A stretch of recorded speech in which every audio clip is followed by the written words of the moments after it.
ఇప్పుడు లోకంలో సినిమా యాక్టర్లు ఉన్నారు, వాళ్ళు ఆ సినిమాలో చేసేదంతా యథార్థత అంటారా, నటన అంటారా? నటన. అది ఏడ్చినట్టు, దుఃఖపడుతున్నట్టు, ఎంతో మంచిగా ఉన్నట్టు, ఎంతో ప్రేమ చూపించినట్టు. అర్థమైందా? That is all acting. Acting in movie. ఆ సినిమాలో అదొక యాక్టింగ్. అర్థమైందా? That is the real story. This is not real story. అది నిజమైన స్టోరీ కాదు. ఒక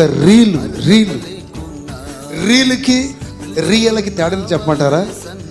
REEE reel, REAL reel, real. దాని స్తోత్రం. Reel and real.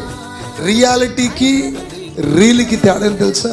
ఒక్కటే ఒక అక్షరం, REA. ఒక్క అక్షరంలో చూడండి మొత్తం మారిపోతుంది. ఈ రోజున చాలామంది రీల్ స్టోరీ లాగుంది కానీ రియల్ స్టోరీ లాగలేదు. అర్థమైందా? నటన.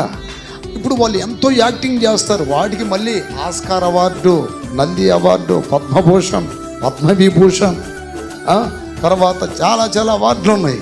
కానీ మన దేవుడు రీల్ స్టోరీలకు అవార్డులు ఇవ్వడు, రియల్ స్టోరీలకు అవార్డు ఇస్తాడు. చప్పట్లు కొట్టండి గట్టిగా. హల్లెలూయా.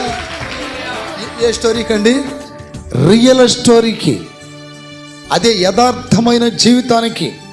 ఈ యథార్థత ఉంటే మొట్టమొదటిగా దొరికే ఒక గొప్ప కృప ఏంటంటే ఆయన సన్నిధిలో ఉండే భాగ్యము.